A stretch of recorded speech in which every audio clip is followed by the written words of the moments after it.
Welcome to Map Your Mind. Travel through the world with your brain. Alright, gather round, because today we're heading north, way north, to the land of towering forests, thunderous waterfalls, and some of the wildest landscapes on Earth. That's right. We're diving into the history of Canada. Now, when most people think of Canada, they picture polite people, maple syrup, hockey, and maybe a moose or two. But don't let the chill vibe fool you. Canada's story is layered with ancient wisdom, colonial conflict, silent revolutions, and a constant tug of war between preservation and progress.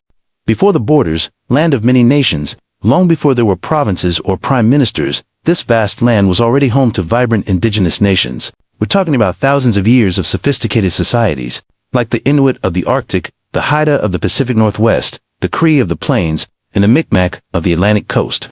These weren't scattered nomadic tribes.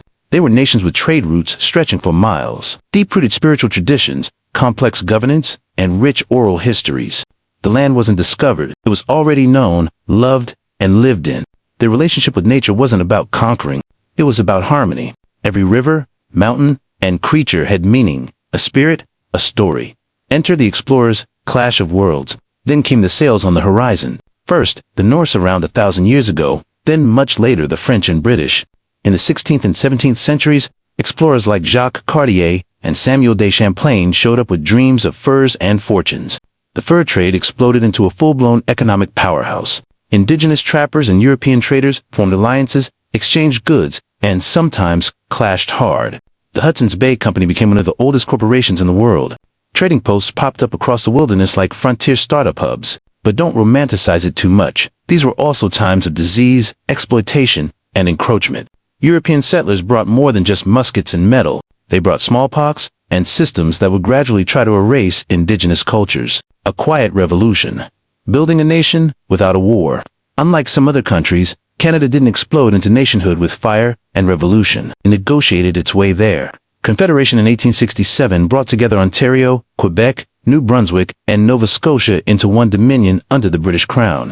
Over the years, more provinces and territories joined the club, slowly shaping the Canada we know today. Still under Britain's wing for a while, Canada fought valiantly in World Wars I and II. Especially at Vimy Ridge and Juno Beach, where it earned international respect and a stronger national identity. By 1982, Canada had fully claimed its independence with the patriation of the Constitution and the creation of the Charter of Rights and Freedoms. It was like growing up and finally getting your own apartment, still friendly with Britain, but no longer answering to them. Beneath the ice, struggles that shaped the soul. But we can't talk about Canada without addressing its darker chapters. Residential schools, designed to erase Indigenous identity, operated for over a century, leaving trauma that continues to echo through generations. Treaties were signed and often broken.